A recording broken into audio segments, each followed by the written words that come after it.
Unfortunately, Chris won't be here. He ditched the podcast once again.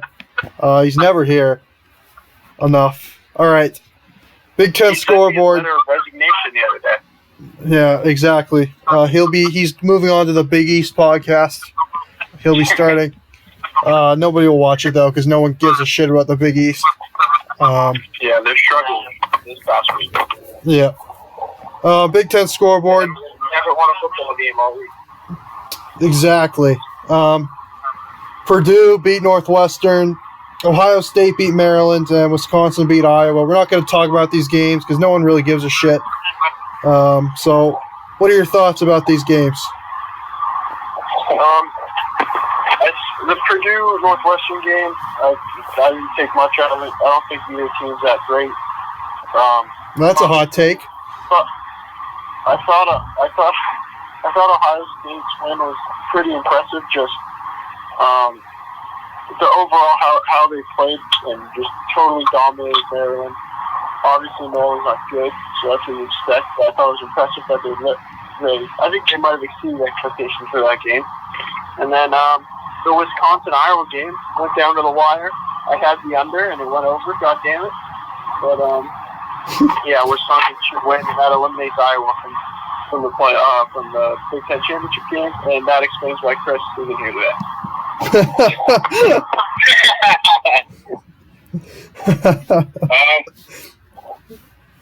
I'm going to have to disagree with Luke on the Ohio State.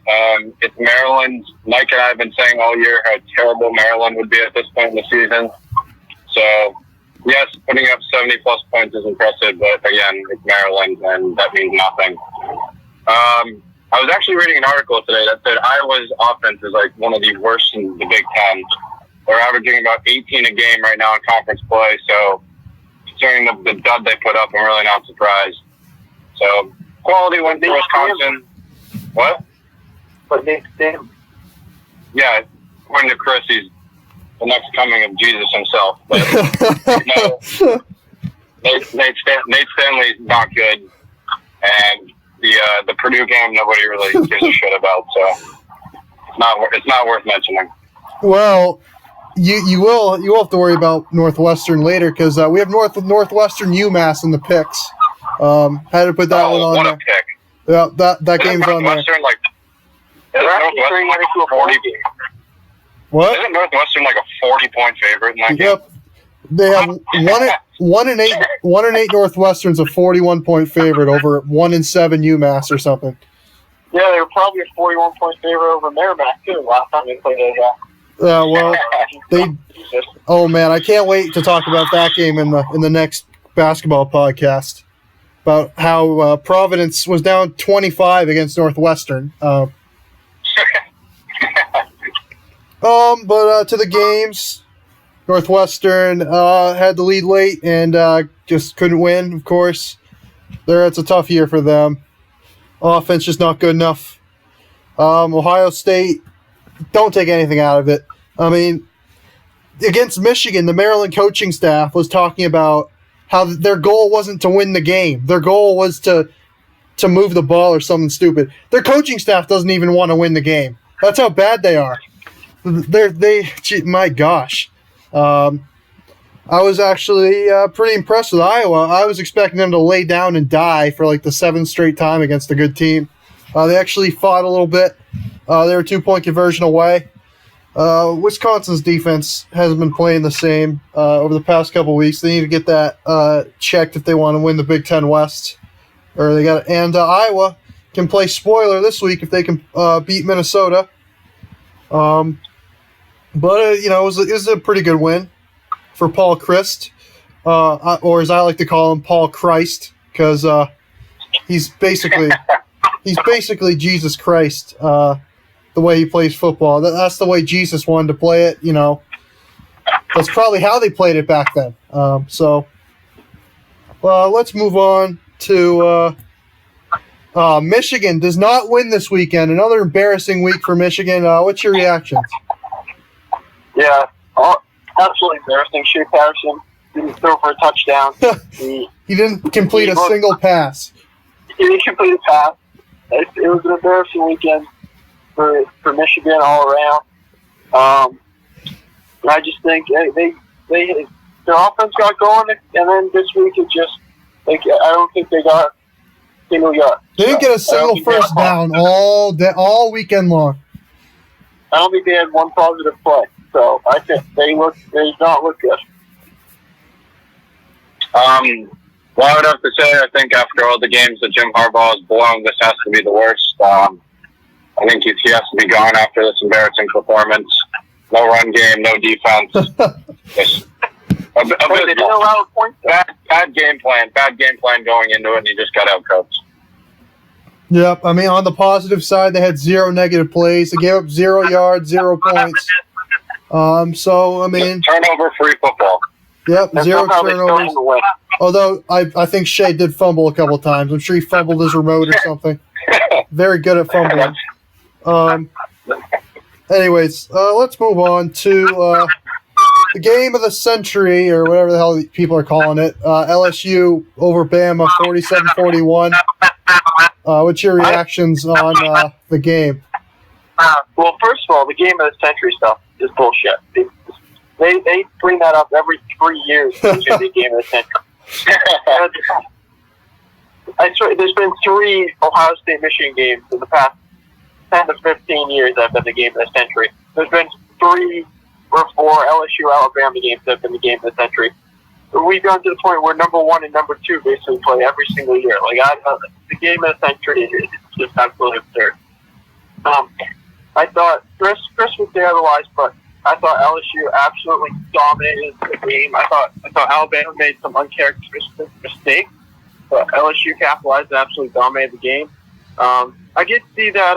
I can't remember who said it on Twitter, but it was maybe it was Paul Feinbaum. There's a video of Paul Feinbaum, and he said that I think he was talking about how maybe it was Georgia. He said, he was saying how Alabama, they lost by 5. He goes, I don't care how much LSU dominated the game, they only lost by 5. And then 10 seconds later, he started talking about how maybe it was Georgia, maybe. He was saying how then Alabama then also beat South Carolina, who beat Georgia, and they beat it by 23 points, but it should have been 30 because they had a late touchdown that made it closer to that team. So obviously, Paul Feinbaum is an idiot. He contradicts himself, and But then I thought LSU I thought they looked very good. Alabama couldn't stop their offense. Joe Burrow just had them marching down the field. Anytime that Alabama may have not had it, they just went down the field and they punched and scored. It was incredible to watch. First I'd like to give credit to Luke for his. He's been chanting Joe Burrow for months now. Yeah, I said Heisman. He was my Heisman at the beginning of the year. We were chanting it for months, and I cannot believe he's going to win the Heisman. I know, it's come to fruition. Like you said, I think Alabama got dominated at home, especially in the first half. That would have been a lot more of a blowout if it wasn't for that miraculous punt return. Again, Burrow looked great. I do have to say, I think Tua's ankle did play a small part in it. He wasn't really 100%. Not to say that it would have made that much of a difference, but I think it would have definitely impacted the final result.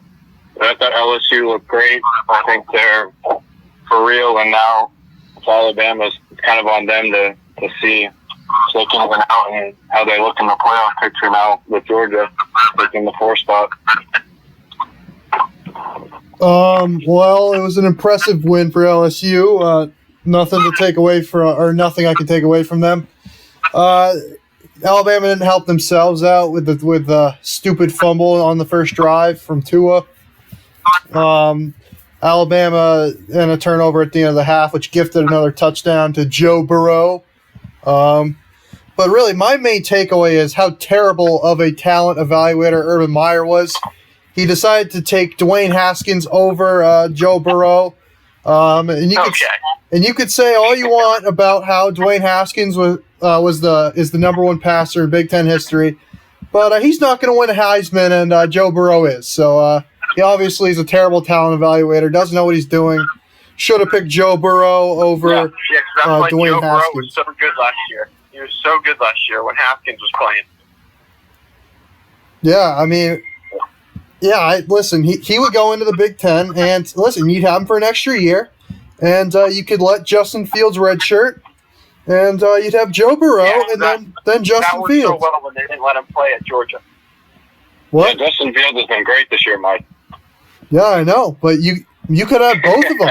You could have both Joe Burrow and Justin Fields, who many people. Look how well that worked out when they had. Look how well that worked out when they had Cardell Jones and J.T. Barrett and Braxton Miller. No, but Fields could redshirt.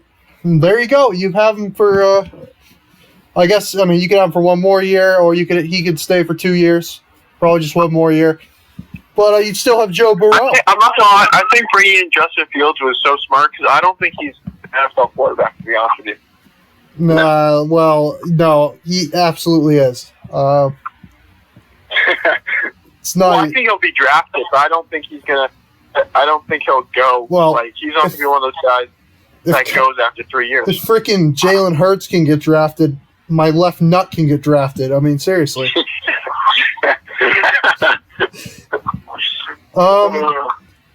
But yeah, I mean, it was impressive. Coach O definitely outcoached Saban.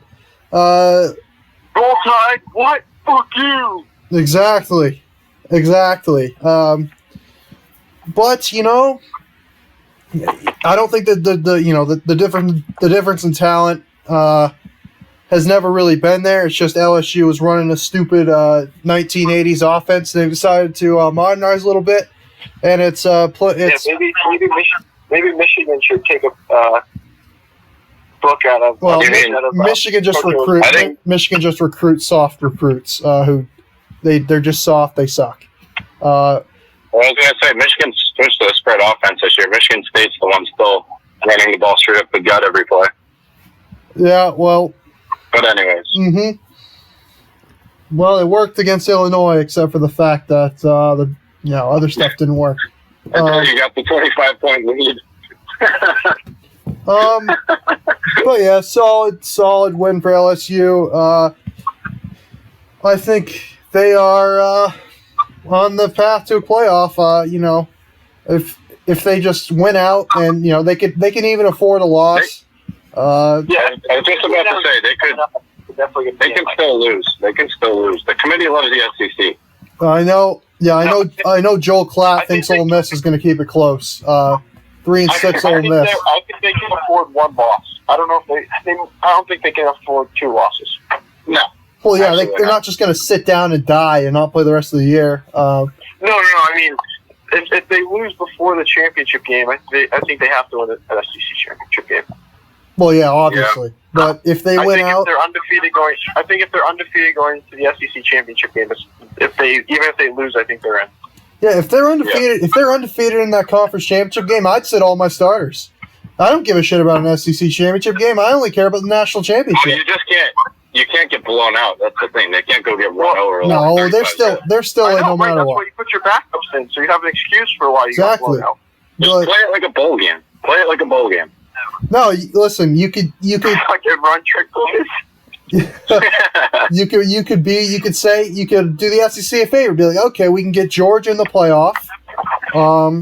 If we just lose this game on purpose, although you got to make it look like you're trying, so you got to play everybody. But at the end of the game, throw a bad pick or something, have Georgia win, and then you'd be like, oh, Georgia just beat our best team, and our best team should get in. So both teams should get in. So they should pull the Ian Boyle and just lose on purpose.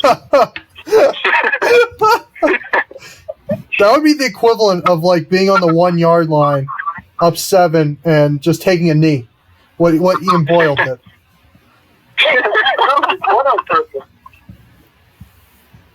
Yeah. That was so funny. All right. Anyways, let's move on to Minnesota rowing the boat over Penn State, 31-26.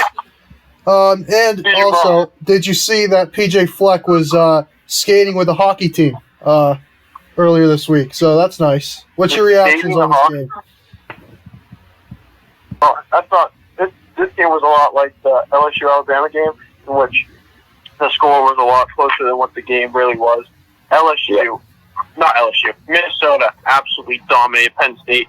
I think honestly, I would think they probably should be in the top 5.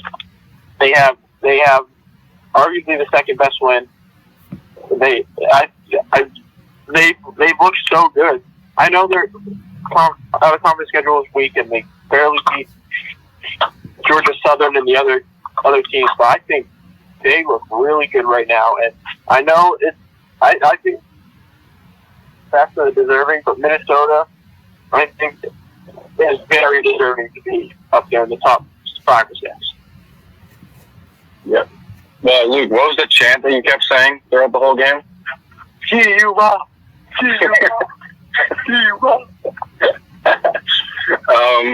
But I thought I was more impressed.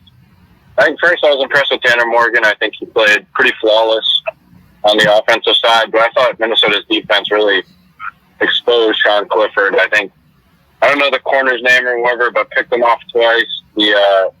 That last ball was just a terrible throw. The one to the end zone, he had him open. But I was very impressed. PJ Fleck got his guys ready for probably one of the biggest games in Minnesota history. And, I think they deserve some serious looks over some of those one last games up there in the top, maybe 6 or 7. Yeah, they should be over Alabama 100%. Well, the fact that PJ Fleck is the coach of Minnesota keeps me up at night, because I know for a fact that we missed our chance to get him. Because Minnesota's trying to do a better job than Michigan State right now.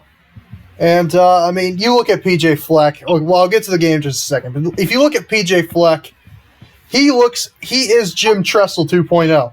He dresses like Jim Tressel. He coached under him. What?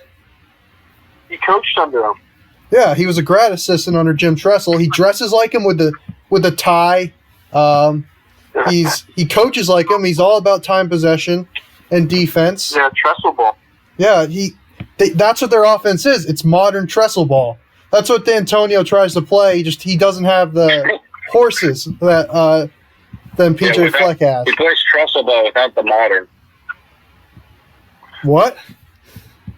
Oh, yeah, you're right. He plays Tressel ball, but no more. Exactly. Yeah. It breaks my heart because you got D'Antonio, who was also under Jim Tressel for many years, and really he's probably got some good connections to PJ Fleck, and you could have just got rid of Mark and brought in PJ, and there you go. And East Lansing will be rowing the boat. I know, a guy like PJ Fleck wouldn't work at the big time schools because of all the antics he does. Could you imagine? Anybody else? Well, could you imagine PJ Fleck dressing up or skating with the Michigan hockey team? People get pissed at that. They want their Michigan coaches to just shut the hell up and coach, and that's not the type of guy he is. Good boys for the bonus. So can you imagine Jim Harbaugh going crowd surfing in the locker room after a win? That just wouldn't happen. Yeah, all his players hate him. Yeah, if he tried to crowd surf, they'd probably drop his ass. Anyways, to the game. I thought Penn State was the better team. I love Minnesota. I love the way they play. Penn State was the better team, but it was coaching that got. You've been saying all season that Penn State sucks. No, well, they have talent. It just comes down to how terribly they're coached. I was just going to say, are you talking that they're more talented than Minnesota, or they played better? They're more talented than Minnesota. Minnesota played better. They have. Yeah, well, nobody's denying that Penn State has more talent. Well, I'd hope they're more talented than Minnesota. It's Penn State. That's true, but my gosh, Minnesota has some freaking monsters on that offensive line. That freaking 400-pound guy. Are you kidding me? Our largest lineman's like 270, and they've got a guy that's 400 pounds on the freaking line. Like, only freaking PJ Fleck would find a 400-pound lineman. But turnovers really killed Penn State in this game. If they didn't commit the turnovers, they probably would have won, but you got James Franklin, who coached a terrible game. Once again, big game, and I don't know. That's Trestle ball, though. That's what Trestle ball does. Well, true. I mean, these are two polar opposite offenses. Penn State wants to spread you out, and they want to throw the ball. They'll run the ball a little bit, but they want to set up the throw. And for the most part, they're moving the ball pretty effectively on Minnesota's defense, but it came down to just turnovers, and when Minnesota needed to get a big stop, they got it. As for Minnesota, what they did was they ran the hell out of the football. And that's what they do. They do that inside zone or inside gap or whatever. Yep, they have the horses to run that play, get 4 or 5 yards of pop, and just continue to run it. Good. Yeah, I mean, PJ Fleck is all about time possession. I remember against South Dakota State, he bled the last 10 minutes of the clock away with one drive. He's so good at doing that. It's on, and then Tanner Morgan this offense is designed for Tanner Morgan to put up absurd numbers because everybody's going to be so zoned in on the run that it's going to open up the pass. And what was he like? He made every big throw, every big play. He found an open pass. Wasn't he 16 for 18 for 300 yards? I mean, he's done this all year long. He completes 15 passes, but they're all for 40 yards a pop. And Minnesota's got a great receiving core. Bateman, another Tyler Johnson, and that other guy they have, the hyphenated guy. Really good. Penn State's defense is really good. It just comes down to coaching. And PJ Fleck is as good as they come when it comes to coaching. He's right below the tier of Saban and Dabo. He's the tier right below that. If he gets to a right place with the right recruiting pipeline states, I think he could win a couple natties. He's got the horses to do it. He's a great motivator, as we know. Where he's going to row the boat. The right situation, though. I don't think his whole shtick would work everywhere. No, it wouldn't. A lot of SEC schools, it wouldn't work. A lot of fans wouldn't put up with that crap. Where's he from? Where's he from? Yeah, I don't know. I think if he becomes a hometown kid, kind of like a Coach O, it might work. Yeah, I mean, yeah, that's true. He is kind of similar to Coach O when you think about it. I feel like he could work at Tennessee because Tennessee hasn't won jack shit, so I feel like Tennessee fans would put up with that. Maybe Florida fans would too. Florida State would definitely, but he's already signed that big extension. I don't think he's going to Florida State yet anytime soon. I'm not gonna lie. I think he might stay at Minnesota for a lot longer than you might think. No, that's a possibility too. And Minnesota can have a really good home field advantage. When it gets November and it's 20 degrees out, and I mean, imagine that. And maybe the guy eating the popsicle was at Minnesota, I believe. Oh yeah, Jerry Kill, great coach. If once it goes to 8 teams, the playoff, and they could host a home game. Imagine hosting Alabama in negative 10 degrees with snow.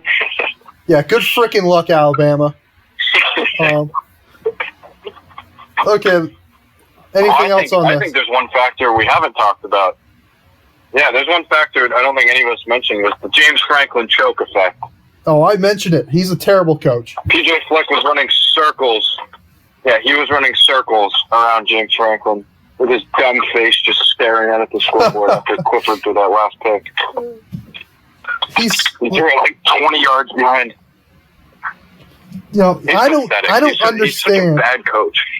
If I was a Penn State fan, I would you beat Michigan. I would not be happy with a win, a Michigan win. I would not be, and I definitely wouldn't be happy about this loss because, Penn State was able to move the ball a little bit, it just came down to coaching. And defensively, they couldn't stop Minnesota in the first half. They did a pretty good job in the second half. First half, they couldn't stop them. So, and this is a Minnesota team that you're way more talented than. You should beat Minnesota.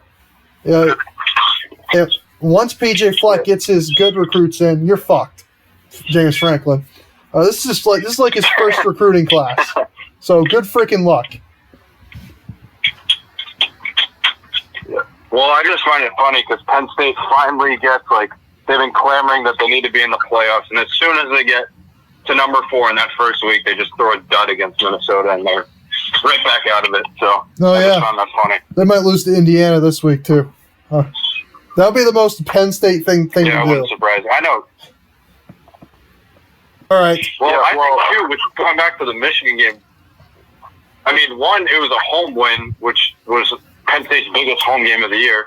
And 2, Michigan completely outplayed them in the second half of that game. Yeah. If we were looking back at it. So, the Michigan win really... Like, even the Michigan State win, they didn't play very good in that game either. I mean, the offense played pretty good, but the play calling was god-awful in the second half. You almost let Michigan State back into it if our quarterback could make a throw. It could have been 28-14, and then who knows? Could have been a choke effect 2.0. They should fire Franklin and hire Matt Rule. They should hire PJ Fleck. No, Matt Rule was Penn State. Could you imagine that? I don't think he'd go. PJ Fleck leaves Minnesota for Penn State. Or maybe they could switch places. Anyways. Yeah, let's move on to Illinois with a good victory over Michigan State. Scored 27 in the... a good victory. It was a good victory in the fact that they came back. Michigan State isn't good. Yeah. I don't think they can qualify for a bowl. No. If they don't qualify for a bowl, it would be a disaster. They've been surprising. They could finish with 8 wins. So, okay. What's your reaction on this game? I thought it just shows how bad Michigan State is, but it also shows how much Illinois has grown. I think it was going down 25 points and being able to come back. It shows how much I think the team believes in Lovie Smith. Really. Yep. It's a shame that Chris isn't here today because this is his wet dream, Illinois beating Michigan State on a choke. So I think that's a shame. But the game, pretty inexcusable for Michigan State, if we're being quite honest here. You can't blow a 28-3 lead to damn Illinois with Lovie Smith. So I thought I was pretty sad. And it wasn't even as much of an Illinois win. It was just a huge loss for Michigan State. I'm pretty demoralizing. I mean, the domination on both sides of the football, and you still lose. I mean, it's shocking, but it's not. It's surprising, but it's not surprising at the same time. And this is a type of loss that you see from programs that are dead, from programs that have been dead. You see this type of loss from Florida State every year. They lost this way to Boise State last year against Miami. They choked. I mean, it comes down to not being disciplined and the coaching poor. It was terrible. And the first half started out so well. They were dominating. You know, this offensive line hasn't dominated anybody. And they dominated Illinois' defensive line. I know Illinois had a couple injuries at the linebacker spot, but it didn't matter. I mean, that Michigan State offensive line was really good. Lewerke made some really good throws in the first half, and then in the second half, you know, Illinois was down like 31-10 at half, and they scored another touchdown, and then a fumble, which you don't like to see, and they scored another one. So it was 31-24, and then Lewerke one play after going down, and he claimed after the game, and I quote, "My head was ringing." So instead of taking him out of the game, they leave him in after he gets his bell rung, and then he throws a pick to nobody. I don't even know where the hell he was throwing the ball. There was no receiver within 10 freaking yards. He must have had double vision or something. I mean, it was... I was going to say, you must have seen 3 receivers. Yeah. It's like, holy shit, I got 3 people wide the fuck open. Well, you chose the wrong one. And, yeah. Illinois got the pick 6, missed the extra point.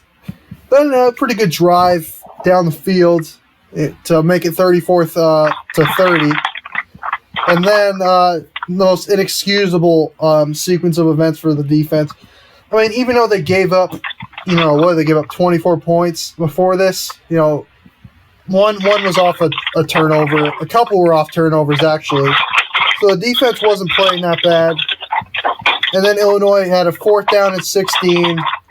And it's unexcusable. They decide to play one high safety press coverage on 4th and 16. And what a shocker! You throw it up to that receiver with the weird name, and he makes every 50-50 catch. And there you go, 4th and 16 converted, and it was the most unexcusable thing I've ever seen coaching wise. I understand, your philosophy is, oh, okay, we're gonna play our style of defense. That's fine, but it's 4th and 16. My gosh. I mean, it's funny because they made the opposite mistake against Arizona State where they played Jaden Daniels. It was 4th down and 13, and they rushed 3 and dropped 8, and he just ran for the first down. I mean, come on now. It's ridiculous. But it's not surprising because this team has found a way to lose all year long. And then they get to 4th and goal. So the state defense played very well again in the red zone. Made it 4th and goal, and then you interfere in the end zone. And then Illinois tries a running play, and they Lovie Smith's clock management skills are not very good. So it was pretty much the last play of the game. Might have had another play afterwards, and the defender loses his man in man coverage in the back of the end zone. It looked like he was blind out there. Like, he completely lost him. And the guy got wide open, and Peters threw it to him for a touchdown. I mean, everything that could go wrong did go wrong. You could just tell. Michigan State wasn't going to win. Like, I knew even on the 4th down and 16, I knew they were going to find a way to fuck it up. And they found a way to fuck it up. And this is the type of loss that dead programs suffer. This is the type of loss that will live with your program for years to come. And, you could say they were looking forward to the Michigan game once they got up big, but you got to close out the game. Illinois, most teams would have sat down and died, so that's a very, very encouraging comeback for Illinois, but they still got a ways to go. There's no way they were not competing with Michigan State most of the game. It was Michigan State's mistakes that really let Illinois back into the game. But yeah, anything else on this? Nope. All right. Well, we were talking about the match. Oh, one thing. Action. Let's go. All right. Who will win the Big Ten West? Oh, Minnesota. Minnesota, it's theirs to lose at this point. I don't see. I don't even think that's a question. Yeah, I don't see PJ Fleck choking it. Well, I wouldn't say he'd choke it. I mean, he's got 3 games left. 3 games left. Iowa, Northwestern, and Minnesota. I'm saying, and Wisconsin. Yeah, I mean, all he has to do is beat. Assuming they beat Northwestern, all he has to do is win one of the games, and he has Wisconsin at home, and he has Iowa. He's at Iowa, yep. But I think they're going to crush. That's not a tough game. I think they're going to crush Iowa. No, I don't think so. Well, I don't even think the game's going to be close. I think Wisconsin's still going to win the West. It's a great year from PJ Fleck. He'll probably go I'm to. not going to lie. I don't think Minnesota's going to lose the game. I mean, now that I say that, they're going to lose. But, like, I was saying on the joke earlier, like I was saying that Joe Burrow was going to win the Heisman last year. And I don't think they're going to lose. Well, you could say that. This week is such a tough game, coming off that emotional win. Yeah, this is a classic trap game. It's a trap game against the top 25 team. Also, it's on the road. The opposing fans are going to be ready to go. It's a place that's known to knock down top 10 teams. So I think this is the only game I'm going to pick Iowa to win. And the only reason why I'm picking Iowa is because I'm sticking with my prediction of Wisconsin winning the Big Ten West. I would like Paul Bunyan's axe to be for the Big Ten West. That'd be pretty fun. Oh, that'd be amazing. That would be amazing. Well, it still could be. But I like the way Iowa played last week, so maybe they could get that momentum, continue to string it along a little bit. Iowa's defense is going to be better than Penn State's. They're going to be, and they are better than Penn State's, but and Iowa's got some speed on the outside. They could test Minnesota's defense a little bit. So I'm still going to take Wisconsin. I don't trust their offense. Yeah, I don't trust Iowa's offense one bit. Yeah, I don't either. Yeah, well, I think that's the biggest thing for me. Their defense is going to have to contribute points, whether that's but with fumbles and putting them in the red zone to start, or pick sixes, whatever. Their special teams or their defense are going to have to contribute. For me, it just comes down to the whole trap game thing for Minnesota. They played so well last week. It's so hard to replicate that 2 weeks in a row, especially on the road. I don't see them. I don't see they're going to play. I don't think they're going to play as well. And will they still win while not playing as well? Who knows? But if it comes down to Paul Bunyan's axe for the Big Ten championship game, I'm still going to take Wisconsin. I like Wisconsin's. This is going to be like a 10-minute game because both teams are going to pound the hell out of the ball. They're both great at it. They're both great at time possession. I just think Wisconsin's better at that than Minnesota. Minnesota can run the football, but Wisconsin, that's what Wisconsin's built on, running the ball. I think, Minnesota could probably get some deep passes up on Wisconsin. But, I just think Wisconsin's slightly better right now. Maybe next year it'll be, Minnesota will own the West next year. I think Tanner Morgan's only a sophomore too. But right now I still think Wisconsin's slightly better. So I'm still going to take them. Although watch out for Illinois. For me, going back to the Iowa game, you guys were talking about like defense and turnovers for Iowa. But I think that plays right into PJ Fleck because of his time management and his style of offense. I don't think they're going to allow Iowa to do that. In regards to Wisconsin, I think they, again, what? I said we'll see. Well, we'll see. I don't know. I just think Minnesota's too hot right now. The Wisconsin game, they're way too hot right now. I'm assuming they don't look ahead to that and throw a dud against Iowa. I think they're just. They don't look ahead this week. They might be looking ahead next week, though. No, I don't think they don't need to worry about Northwestern. I don't know. We'll see. All right, let's move on. The Big Four football rankings. I'll just show them here. So we're not talking about Max in action that's happened this week? No, no. That'll be next podcast. That's absurd. The MAC has scored 200. The MAC has scored 233 more points this week than any other conference combined. Okay. Well, who got votes? Wake Forest and Iowa got votes. Just left out barely. Texas A&M. Once again, getting votes. I will leave it up to you. Who you thought voted for Texas A&M in their poll? Take a wild fucking guess. It certainly wasn't me. Same with Illinois, who also got a vote. Take a wild guess who you thought voted for Illinois also. Dropped out. Wake Forest and Iowa dropped out.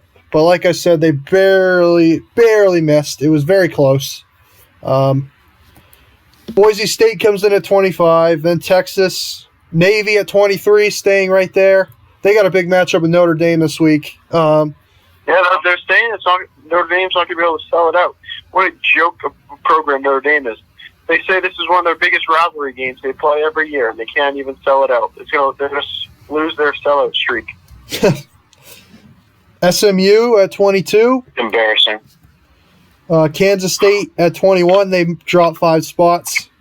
Oklahoma State coming in at number 20 after not being ranked last week. Indiana moving up 3 spots to number 19. Memphis 18. Cincinnati 17. Notre Dame 16. Michigan 15. Wisconsin 14. Auburn 13. 12 is Florida. Oklahoma drops 2 spots to number 11. Top 10 is Utah, who dropped 2 spots. Baylor, number 9. Penn State, 8. Minnesota, 7. Georgia, 6. Oregon, 5. Alabama, 4. Clemson, 3. Ohio State, 2. And LSU, number 1. And Ohio State and LSU are actually tied for the number 1 spot. But it came down to LSU got the tiebreaker because their strength of record was better. They probably got the tiebreaker because Chris ended up putting Ohio State 25th. No, Chris actually had Ohio State 2. Ohio State almost moved up because Chris moved Ohio State up in his rankings. But move on to the next slide. Compare it to the college football rankings, which are right there. Which rankings are better? Ours, by far. It's not even close. It's not ours, especially if you take out Chris. Especially, just the fact that the college football committee has Texas at 19 is a joke. Yeah, that's way too high. But I do like, though, unlike the AP poll and the coaches poll, I like how it goes Wisconsin, Michigan, Notre Dame. I think that makes a lot of sense. Since Wisconsin throttled Michigan and Michigan beat Notre Dame, the AP poll would put Michigan instead of Wisconsin by 1 spot, which makes no sense to me. But I think the top 3 are obviously LSU, Ohio State, and Clemson, and I think the top 2 are obviously LSU and Ohio State. So I think LSU and Ohio State can go 1. It matters who's 1 or who's 2. I think they're depending on how you decide. I think Ohio State is looking to be the more dominant team, but I think LSU has more deserving wins and has better wins and probably deserves it more. And I think Clemson was an obvious 3. And then I think it gets interesting pretty much between 4 and 11, where you have a bunch of 1-loss teams, plus you have Minnesota and Baylor who are undefeated. I think that's where it's really interesting. I think after that, the 12 through 25, I think is pretty standard. I think that's pretty good. But the 4 through 11 with Alabama, Oregon, Georgia, Minnesota, Penn State, Baylor, Utah, and Oklahoma, I think is really interesting.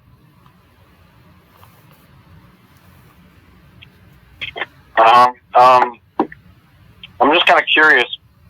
I don't think the college football committee rankings have given a lot of credit to Baylor. I know they don't really have that many great wins, but at the same time, they're a 9-0 Big 12 team. They have them at 13, which on our rankings we had Auburn. So I just thought that was kind of interesting. Behind 2 teams too in the SEC. I know it's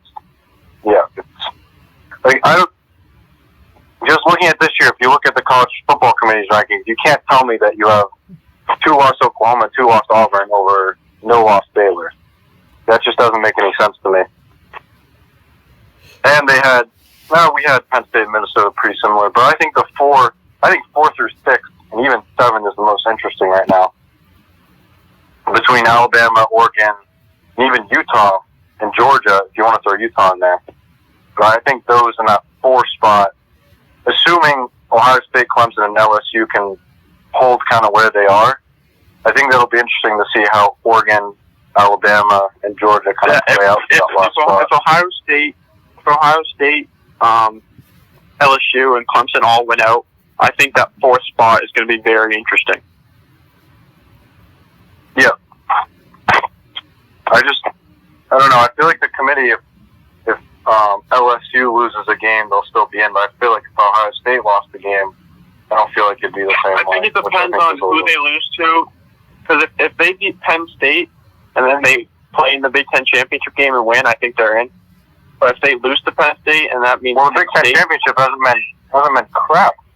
Well, I mean, listen. It hasn't meant anything in the last couple of years. Ohio State is going to have to, if Minnesota goes undefeated, if both Ohio State and Minnesota are undefeated, you got to take, a little bit of a, maybe help Jim Delaney in the conference out a little bit by maybe conceding the game to Minnesota a little bit. There you go.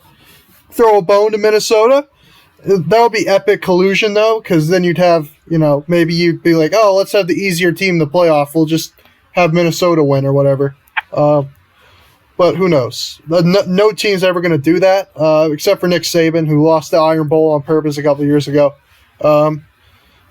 So yeah. As for the rankings, yeah, I find it very interesting that both our rankings and the college football rankings are exactly the same from 14 to 18. And keep in mind, our rankings come in first.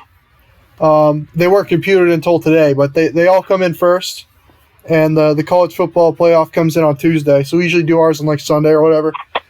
So yeah, we do ours Sunday through Monday. Yeah, so that's very interesting to see that they were exactly the same. Doesn't really happen much. I thought the committee, by putting Georgia in and Alabama at number 5, they're showing that they want 2 SEC teams in. If Georgia wins the SEC championship game, they'll be in. If they lose, if LSU beats them, I think Alabama. The way it's setting up, it looks like Alabama's going to get in. Now it's going to come down to will Oregon or Utah. Does the winner of that game have enough to jump Alabama and Georgia? That's the question. I would say yes, because I would not want a Alabama team in the playoff that didn't even win their division. Over. It's not only that. I wouldn't mind it if they had an actual decent resume, but I agree with you there. They've played Duke, New Mexico State, South Carolina, Southern Miss, Ole Miss, Texas A&M's their best win, and they're not even ranked anymore. And they're not. I don't even think Texas A&M's that good. And then Tennessee, Arkansas, and then the one time they play a decent opponent, this was their chance to show that they deserve to be up there and ranked. They lose. Not only did they lose, they looked horrible doing it, and they got run out of their own building at home. And now I don't think they have a chance to make up for it. Now they have to play Mississippi State, and then they play. This is an absolute joke to me. The fact that second to last week of the year they're playing Western Carolina. Yeah, but they do this every year. This Auburn game is going to make it really interesting, though, because if Alabama beats Auburn and Oregon wins the Pac-12, then we have an 11-1 Pac-12 champ who lost to Auburn, and 11-1 SEC non-division winner who beat Auburn. So yeah, I think if you're an Oregon fan or Utah fan, you got to be rooting for Auburn this week to beat Georgia. If Auburn beats Georgia, then you're in a pretty good spot. Because then Georgia's 2 losses, and the only thing you have to worry about is 1 loss Alabama. You don't have to worry about 2 loss Georgia. Although, they still probably want one loss Alabama in the playoff. Well, what's going to be if LSU doesn't win the SEC? If LSU loses in the SEC championship game, that's going to just cause absolute chaos. Oh yeah, yep. Yeah. Well, I think at that point, if they win out, it's not really gonna matter as much. I Yeah. thought too. No, I think we're unrelated. I I can't believe that. No, what I'm saying is, if LSU loses, I think if they win out and lose in the SEC championship game, I think they're still going to be in. But I think that's just going to cause chaos for that last spot. Because then you're going to have SEC champ Georgia, most likely. And then you're going to have 11-1 Alabama, most likely. Then you're going to have an 11-1, most likely an 11-1 Pac-12 champ, plus maybe an 11-1 Big 12 champ, or maybe even a 13-0 Big 12 champ, or 12-1 Big 12 champ, either Oklahoma or Baylor. So I think it's going to cause a lot of havoc. Oh yes, I mean it would be, especially. I mean when you look at the resume, if Georgia wins out, they're gonna easily be in because they've got wins over a great Georgia Tech team, a great Auburn team, and a great LSU team. So they're easily going to be in. And yeah, I mean, and the other ones they've compiled this year. Yeah. If you look at Oregon would be screwed if Georgia wins out. Because Georgia has way better resume right now than Oregon does. Oregon's just got to hope, or Oregon and Utah both got to hope that that Alabama, or hope that their resumes trump Alabama's by so much that the committee can say, oh, their resume is so much better than Alabama's that we can put them over Alabama. But now, I think it's the opposite way around. I think Alabama committee wants so much better than theirs as their conference champ. Yeah, well, I mean, conference championships. But the SEC ESPN is going to come in and fix it all for us and make sure we get 4 SEC teams in there. And could you imagine? I mean, the chairman of the committee's from Oregon, right? Imagine if they left Oregon out, how pissed off he'd be. Like he'd be like when they interview him every Tuesday, he'd be like, "This is fucking bullshit. I never said this. It's bullshit. We got 3 SEC teams in here, and not fucking Oregon." But yeah, it's really setting up like the committee's going to put in 2 SEC teams. Yeah, it is. Again. Yeah, it's going to be very interesting. That's just inexcusable to me. Oregon or Alabama puts up this facade of like this daunting SEC schedule when they play teams like Ole Miss, Arkansas, and Tennessee. We're an absolute joke. It doesn't matter if they're in the SEC. The other day, there's an Alabama fan who was saying they're like, well, imagine if Ohio State had to play LSU, Auburn, Georgia, Florida, Alabama every year. Yeah, well, imagine if Alabama had to play LSU, Auburn, Georgia, Florida every year, which they don't. It's a joke. They play Western Carolina. Yeah, I mean, you look at the protected rivalries in the SEC. LSU's protected rivalries, Florida. So, of course, they're going to have a better resume than Alabama, whose protected rival is Tennessee, but it doesn't matter. I don't give a crap. If your protected rival is Tennessee, you got to go out and schedule somebody good in the out-of-conference to make up for that BS stupid schedule. And then you got Auburn, who's got Georgia every year. So those two teams are going to have leeway when it comes to scheduling. But then you got Georgia and Auburn both scheduling elite out-of-conference opponents early in the year. And then Alabama scheduling nobody. It's a joke. I think a huge problem with the committee is with the turnover of the committee is every year what the committee wants changes. Like at first it was we're rewarding strong scheduling, and then it was now we're rewarding best wins. Now we're rewarding winning your conference. Like I think it's just changed every year. No one knows what they want. No, they want ratings. That's what they want. They're going to put in the 4 teams. I wouldn't disagree. I would not disagree. They want to put in the 4 teams that will give them the best ratings, but also seem like they're doing it fair. So that's why I think Alabama, Ohio State, Clemson, Alabama. Alabama's going to find their way. Alabama's going to find their way in this playoff, and it's really going to piss me off. I mean, might refuse to watch. Going with that, even if Ohio State my biggest fear is that you're going to have. No, my thing is you're going to have a one-loss Oregon team that's a conference champion, and a one-loss Alabama team that maybe is a conference champion. Well, probably if they have one loss. But you can't. To me, if you look at the two schedules, Oregon's schedule is a lot better than Alabama's with the two losses, or with the one loss. Sorry. Well, and that's my thing. They're going to put two SEC teams. Two SEC teams. What? Oregon's going to be a conference champ, and Alabama isn't. So that's what I mean. And they're going to put Alabama. Yeah, I know, which is bullshit. Yeah, I mean, it's conference championships in the Pac-12 aren't going to matter to the committee. I mean, it's ridiculous. If Oregon scheduled like freaking Eastern Washington and won, and if they were undefeated, they get in. Because, I mean, you can't put a one-loss Alabama that doesn't have a conference championship over an undefeated Oregon. Yeah. You can't do that. Now they're gonna, at first when this thing came out, they rewarded tough scheduling, and now they're going to reward not just winning, being undefeated.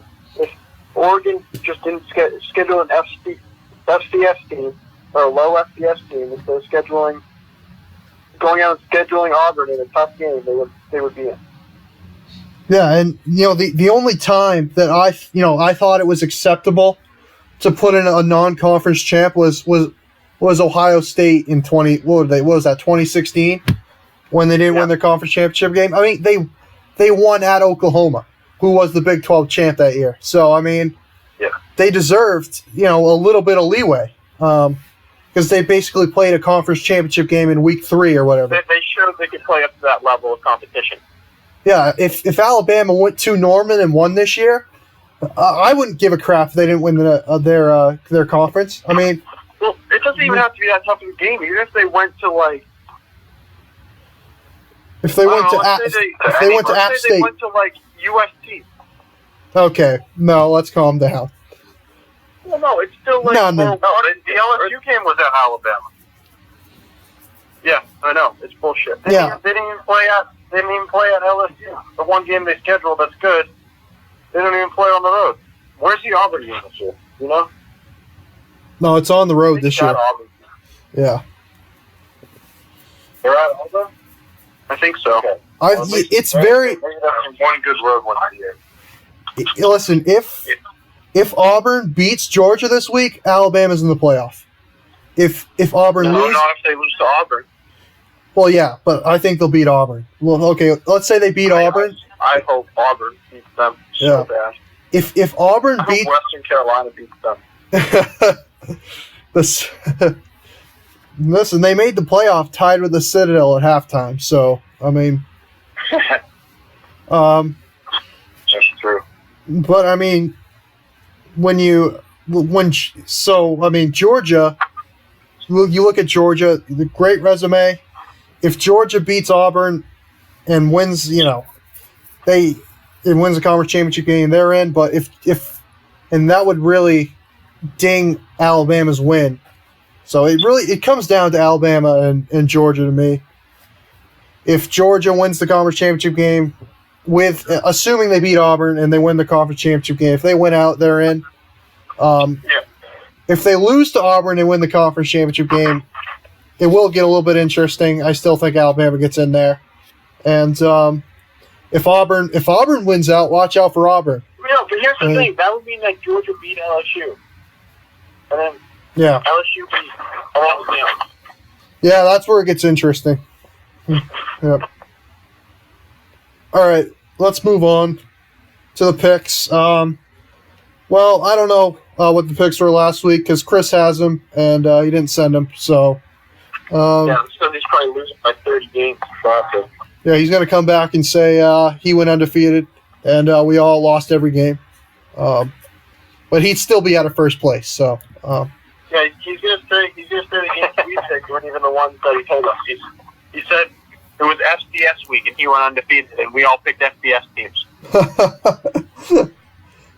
All right. He doesn't even like non-Power 5. We're making him pick FCS. All right, North Carolina at Pittsburgh tonight.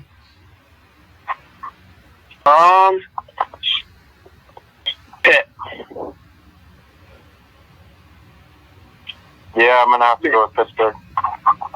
Oh, I cannot pick against the wizard Pat Narduzzi. Are you kidding me? I will never pick against Pat Narduzzi in my life. Give me Pittsburgh. UMass at Northwestern. One of the best games of the weekend. Jesus Christ. I'm gonna go with Northwestern. Yeah, there's a guy that's on the Boston Globe that was saying that UMass should be an FCS team, and I couldn't agree more. So I'm going to go with Northwestern. Well, I think their problem is they're not they don't have like a natural fit in any conference, so they can't really build a program. Yeah, I mean, America East. Actually, that's FCS. America East doesn't even sponsor football, so. Anyway. Yeah. No, they're gonna do what Idaho did probably. I mean, and probably move down one of these years. Unless, yeah. I mean, keep when their basketball program and everything else you want. Yeah, when you're not in a conference, you don't usually make money at the FBS level. If that's what they're going for, then it's not happening. And there's no conference that's going to take them in right now. And I think Notre Dame and BYU can be, obviously. Yeah. And I think Army, obviously, because they don't really need funding. But yeah. like that. Then you have Army and Navy and Air Force pay their players, so. Yes, they do. They have them on salary. Yeah, I don't see why does the NCAA not go after them? I don't think that'd be a good look. Could you imagine that, the NCAA putting sanctions on those three schools, like if we're paying the players? Oh, he received the school. The school gave him fully lessons, so he would come to the school. The school promised he would be he would go overseas and fight. That's a violation. Violation because of the promises handed out by the schools. Exactly. All right, next game. TCU at Texas Tech. Ooh. What a heartbreaker for TCU. I had Baylor -3. I was so pumped that game ended that way. But what a game that was. I'm going to have to go with TCU. Excuse me? I said TCU. Gotta go with Texas Tech. I don't think TCU is ready after that Baylor game last week. Oh man, this is a tough one. I'm not gonna lie. But the brittle-boned Aaron Bowman is out for the year for about the 10th straight year with an injury. So I'm gonna have to go with Texas Christian. I like the way TCU plays. Gary Patterson's. But he's kind of on the Mark D'Antonio path. Program's really fallen off, but I still think they can win this game. Michigan State at Michigan. Oh, he had trouble with the snap. I'm taking Michigan State in the upset.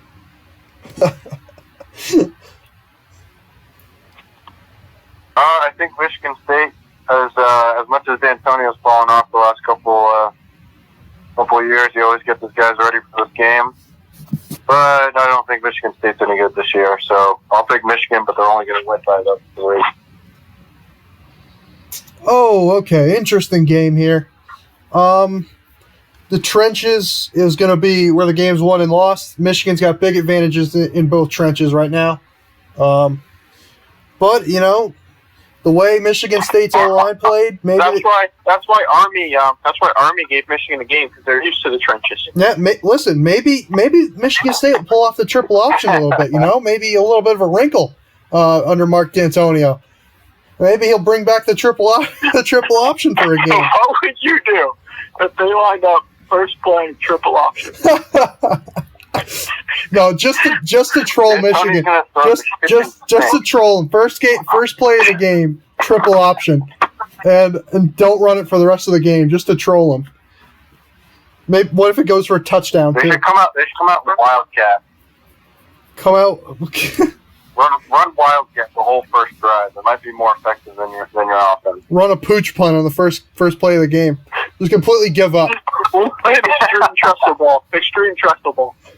Play field position. Punt on first down. Exactly. Yep. I don't like Michigan State's chances. Like I said, the trenches are going to be owned by Michigan. Right now, the better coaching staff is in Ann Arbor and not in East Lansing. And I think the program is dead. And because the program is dead, they won't be ready for this game. Give me Michigan in the blowout. That's going to keep Mark D'Antonio in East Lansing. Yep. I mean, Mark can freaking go 1-11. They wouldn't fire him. It's going to be all on Mark if he wants to leave or not. All right. Navy at Notre Dame. I'm going to go like 0-12 this week, but I'm going with Navy. Navy. Luke, I'm with you. I'm going with Navy. I don't like Notre Dame. I don't think Ian Book's as good as everybody says. And Navy, a couple weeks ago, beat a great Tulane team. So I have to go with Navy. Yep. Completely agree with both of you. I love Navy's team. Ken Niabialolo, whatever the hell you pronounce his name. Ken Niabialolo. Yep, he's got his team ready to go. They're going to win the Commander-in-Chief's trophy when they beat Army later this year. And they're going to win whatever trophy they play for in this game. I'm taking Navy. Do they play for a trophy in this game? I don't know. Probably. I mean, it's been going on for so many years. Okay. How is this a rivalry? I don't get how this is a rivalry. Because they've been playing since like 1900? All right. I know, but it's like, why? Like, how did it start? Oh, they do have a trophy. They've only had it for 6 years. What is it? The Rep Miller Trophy. Oh, nice. All right. Notre Dame leads the series 76-13. Not much of a rivalry, if you Yeah, want. I'm pretty sure Navy went like 60 years without winning. So It looks like it, yeah. They did. They went from Yeah, you know who was the coach when I broke that streak? they won a game. What? okay, Alex, what? okay then. Georgia at Auburn. Georgia. Yeah, you know, I know Alabama's pulling for once for an Auburn win, but I don't see it. I don't really like Gus Malzahn as a coach, so I'm going to go with Georgia. Oh man, this is a really tough game. I mean, I don't see how Auburn can score. I think Georgia's got a top 3 defense in the country. Their offensive line is really good. I think they'll wear out Auburn. This is a road game though. That does worry me. I wouldn't be shocked if Auburn won this game. Like, it's going to have to be like a 10-9 game, like, for Auburn to win. And I could see, you know what? I'm pulling the trigger. Give me Auburn. It comes down to the home crowd, and it comes down to Georgia's limitations offensively. Auburn's got a really good defense too. Auburn's also top 10. It's going to be a defensive battle. Hopefully. Did you know this? What? Did you know this? That the Navy Notre Dame game is never played in Annapolis. Yep. They played it. They played it in San Diego one year. But Yeah, they're gonna play it in Dublin. They played it in Dublin before. that's just disrespectful. That's like Jacksonville, Florida. That's like when Michigan played Michigan State and like the first 50 games of the series were in Ann Arbor because they refused to play on the road. And then finally, when Michigan State joined the Big Ten, they finally played games on the road. Like, what a joke that is. I mean, my gosh. Well, every other year they play in South Bend, and then the years in between they play in a random location. Yeah, that's a joke. Navy should be, I mean, my gosh. At least played in Baltimore once in a while. Yeah, they have played in Baltimore. They're playing Philly a lot. Oh, Yeah, wouldn't want to go play in Baltimore. yeah, you might get mugged on your way to the stadium. Anyway, next game. Texas at Iowa State. Oh, Matt Campbell, Iowa State. I'm not picking these games with my brain. I'm picking them with my heart.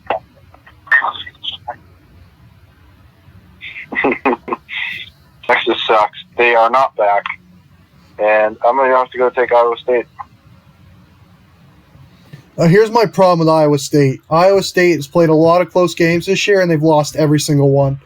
You know, do they know how to win close games? They're due.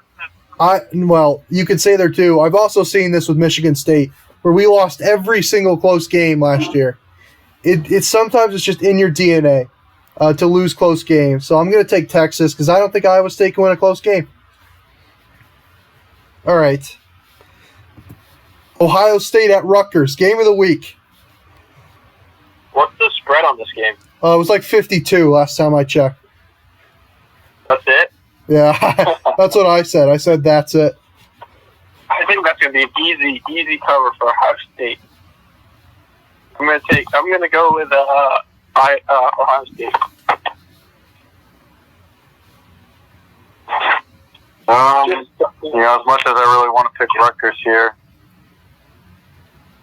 tough game for Rutgers to win here, and they're going to lose by 75, so I'm going to go with Ohio State. Yeah, I would say take the points easily for Ohio State because we've seen Ryan Day doesn't let up. And even the second teamers for Ohio State are going to be second teamers. The fifth teamers for Ohio State are better than Rutgers first teamers. So I mean, this could be out of control pretty easily. And the only team Ohio State didn't really run it up on was Michigan State and Wisconsin. I felt like they might have had respect for both of those teams. That's why they didn't run it up. But they could easily run it up on Rutgers. They could easily get into the 70s again. So, yeah, give me Ohio State, and I'm also going to take them to cover. Well, last week their freaking third teamers were outplaying Maryland. Yeah, and Rutgers is like 10 times worse than Maryland. So. Yeah, Maryland beat Rutgers by like 50. Yep.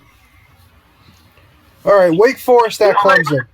This might be a St. Thomas moment when Ohio State gets kicked out of the Big Ten for beating a team by 200 points. All right, Wake Forest at Clemson. This is for the ACC Atlantic, this game, basically. I'm going to take Clemson. Clemson for me.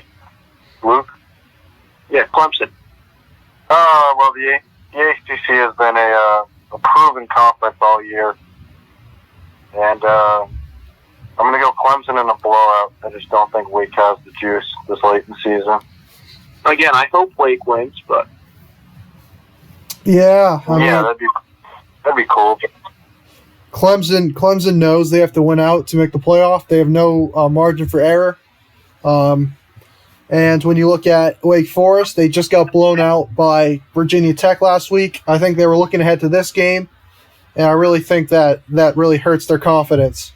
To use a Kirk Herbstreit term, their confidence isn't really high right now.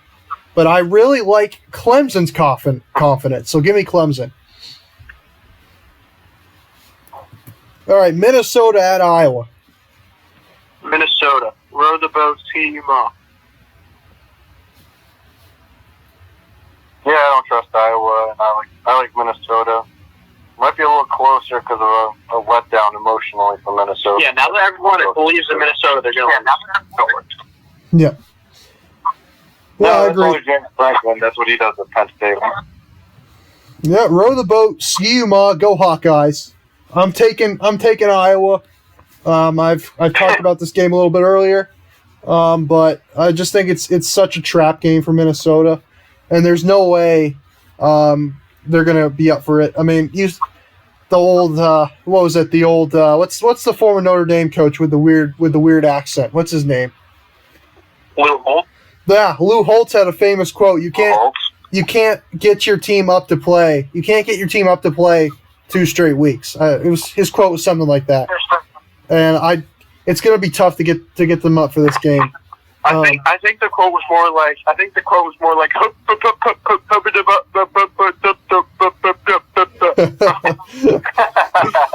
Yeah, well, that's true. I'm going to take Iowa though. I think Iowa's going to be angry, and they'll be there to prove something. You know, they're known for getting these upset wins. I think they'll get another one. Although Iowa is favored in the points, I believe. I think they were 3-point favorites last time I checked. I guess it's not technically an upset, but for the ranking wise, it is. Desmond will take Minnesota with his super dog gun. Yeah. Yes. Well, Lee Corso is going to take Rutgers in the super dog, and he's going to pick them to win. If you won with that super dog, you'd win like automatically. No one would ever question. Yeah, how does that work? I don't even know how the points work for that. I don't know either. I think it's got something to do with how much the underdog covers by or something. I don't know. I'm not sure. I think you get like a point if they cover, and you get like 10 if they win. Well, okay, fair enough. I have no idea how it works, but. Okay, Stanford at Washington State. Interesting game here. 2 teams fighting for bowl eligibility. I'm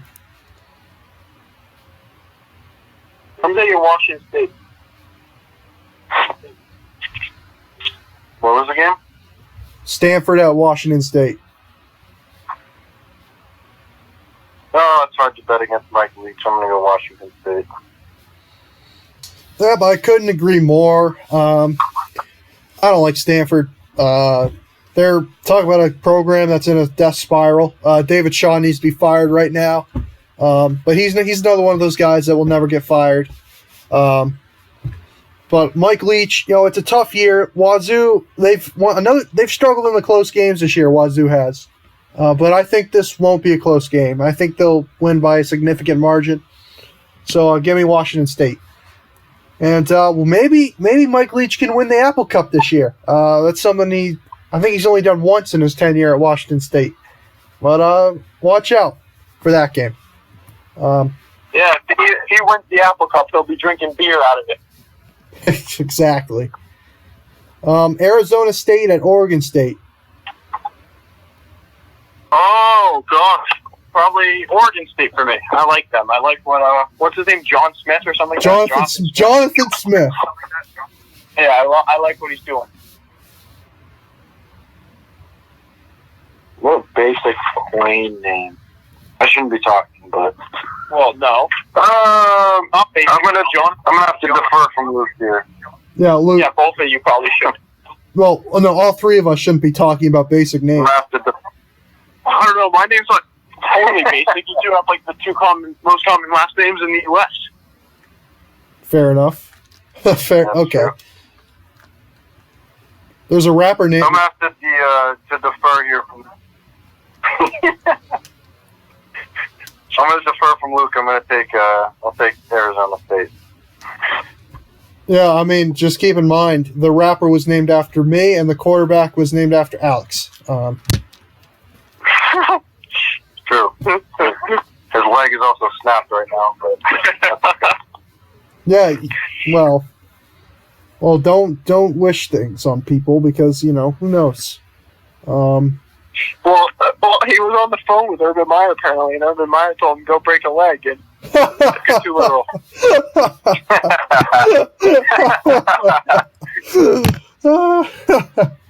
Okay. Oh yeah, give me Oregon State. Are you freaking kidding me? I can't listen. I love myself some Herman Edwards, man. But hell if I pick against Oregon State this year. No freaking way am I picking against Oregon State. I'm a big Beaver guy. Build the dam. Give me Oregon State in a blowout. 58-0, Oregon State. Hello? You play to win the game. Exactly. Jonathan Smith plays to win the game. He will play. He will play to blow out the game. Okay, Oklahoma at Baylor.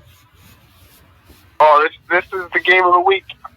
I think I'm going to take Baylor. I don't even care anymore. I don't care if I win the pick anymore. I'm just taking who I want to win so that I can root for them. I'm taking Baylor. You know, as we have alluded to, Jalen Hurts is not good. Baylor is undefeated, and they're going to have a Minnesota-like week and take down a big team. I'm going to go with Baylor. Ooh, very interesting game here. Two teams fighting. I mean, I think they'll face off again in the conference championship game, but they're still fighting for a spot in the conference championship game. Who knows? They could both fall apart and miss it. I don't see that happening though. Baylor, very solid team. They've really, their coach is good. They're good all around. They're not really great at anything. They're just good. The quarterback's good. Oklahoma, I think, the offensive weapons of Oklahoma are really good. They've got a great offensive line, just as usual. They always have a great offensive line in Oklahoma. Quarterback, I think they're a little limited. I think Hurts can run. I don't know if he's not very good at throwing the football. But that defense, I think that defense gets up for big games, Oklahoma's defense. I think they'll get up for this one. I'm going to take Oklahoma. All right. Louisville at NC State. I think this is the last game. Oh, God. Louisville and NC State. Why are we picking this game? It was a close spread. No, I think it's one of those games that's going to be a good game, but but it's just no one cares about the team. So I'm going to say Louisville. I would have picked Louisville, but you can't lose. You can't get blown out by Miami, so I'm going to go with NC State. Well, you can't get blown out by Miami. Although Central Michigan didn't, they almost won. And that's why Jim McElwain should be the head coach of Michigan State. Just kidding. Screw Jim McElwain. NC State is complete horse garbage. They are shit. Their offense is terrible. They're terrible. Louisville's building something. I'm going to take Louisville. I think Louisville's the better program, better defense, better offense, better coach. Give me Louisville. Who is the coach at Louisville? Scott, whatever the fuck his name is. Satterfield. Petrino. No, Petrino's too busy freaking... He's probably at a strip club with Tom Herman right now. He probably has a broken neck. Yeah, he's a broken neck, taking his intern back that he... whatever. Anything else to conclude from this podcast? Mike, is Michigan State going to be the only Big Ten team that doesn't qualify for a bowl? I think Michigan State will qualify for a bowl. You think so? I think we will blow out Maryland and Rutgers and get blown out by Michigan. And do you have Maryland and Rutgers left on your schedule? Yep. Never mind then. Yeah, Maryland's that bad, and Rutgers is even worse. So, but listen. Yeah, so you'll go 6 and. We'll go to the Quick Lane Bowl. You'll probably go 6 and 6. We'll go to the Quick Lane Bowl in Detroit. Stick home. Exactly. Probably lose to a shitty 6 and 6 ACC team, whoever that would be. Maybe we'll face Pat Narduzzi in a bowl game. Could you imagine that? Maybe Mike was coming himself. Oh yeah, my goodness! I wouldn't even know who to pick. Well, I would pick Pittsburgh definitely, but I would definitely be rooting for Pittsburgh. Or you could play Mac Brown and UNC. Or maybe we could play Steve Adazio and the Boston College Eagles in a bowl game. How amazing would that be? How has he not been I'm not gonna lie. I'd hope. How has he not been fired? Then they have to send Miami up to Detroit. Oh my God, that'd be so great. Oh boy. Well, if we play Miami, we actually have a home and home with Miami starting next year. So maybe we could play Miami 3 times in 3 years. We'll see. That'll be like Michigan and Florida. Exactly. Michigan plays Florida every year. That's a fact. All right, that'll be all for this podcast. We'll have the basketball one early next week, and the hockey one's still uploading. Hopefully, we'll get that out by the end of the year. So, thank you for watching.